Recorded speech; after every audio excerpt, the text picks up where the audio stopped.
السلام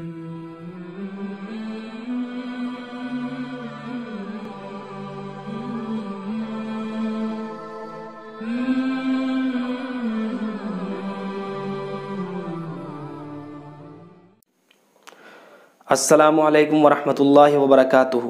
حضرت کعب بن عجزہ رضی اللہ تعالیٰ عنہ یہ اللہ کے رسول صلی اللہ علیہ وسلم کے بڑے جانثار صحابی ہیں۔ فرماتے ہیں کہ ایک مرتبہ حضور صلی اللہ علیہ وسلم نے ارشاد فرمایا کہ سب ممبر کے قریب ہو جاؤ۔ ہم سبھی حضرات ممبر کے بہت قریب ہو گئے۔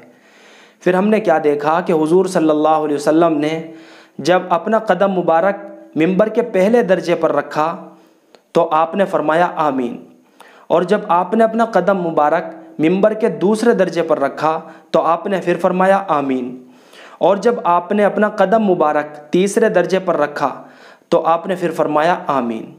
جب آپ خطبہ دے کر فارغ ہو گئے اور ممبر سے نیچے تشریف لے آئے تو تمام صحابہ کرام رضوان اللہ تعالیٰ علیہم اجمعین نے عرض کیا کہ اللہ کے رسول، آج تو ہم نے ایسی بات سنی ہے کہ جو آج سے پہلے ہم نے کبھی بھی نہیں سنی، اس کا ماجرا کیا ہے؟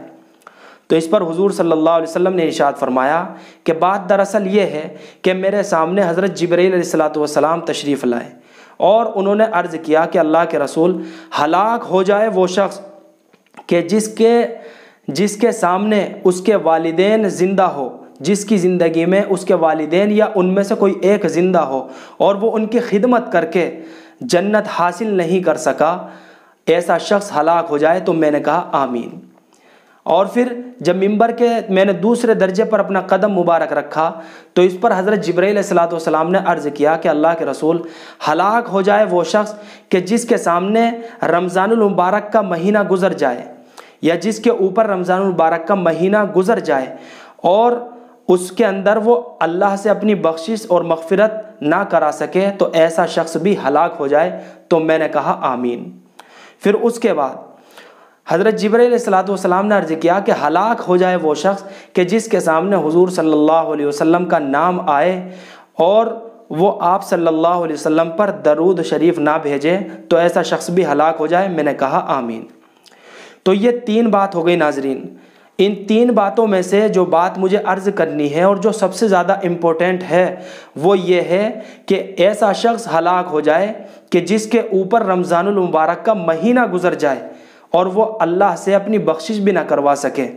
تو اس پر حضور صلی اللہ علیہ وسلم نے آمین فرمایا۔ پہلے تو یہ کہ حضرت جبرائیل علیہ السلام کی بد دعا ہی کیا کم تھی، اور پھر اس کے اوپر چار چاند لگانے کے لیے حضور صلی اللہ علیہ وسلم نے جو الفاظ فرمائے آمین کے، تو بد دعا کے اندر چار چاند لگ گئے۔ تو پھر انسان کی ہلاکت کے اندر کیا تأمل اور کیا تردد رہ سکتا ہے؟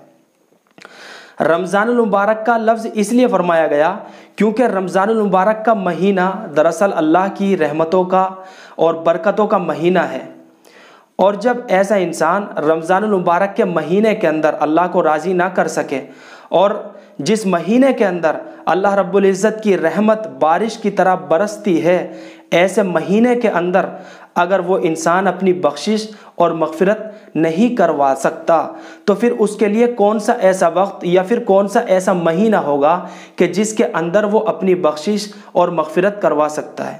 تو اس لیے ناظرین، جو مجھے بات عرض کرنی تھی ان تینوں باتوں میں سے وہ رمضان المبارک کے اس اصل ٹاپک کے اوپر بات کرنی تھی۔ اور پھر دوسری بات، یہ 2 عشرے رمضان المبارک کے گزر گئے ہیں، اب یہ تیسرا عشرہ جو ہے الحمدللہ شروع ہو گیا ہے۔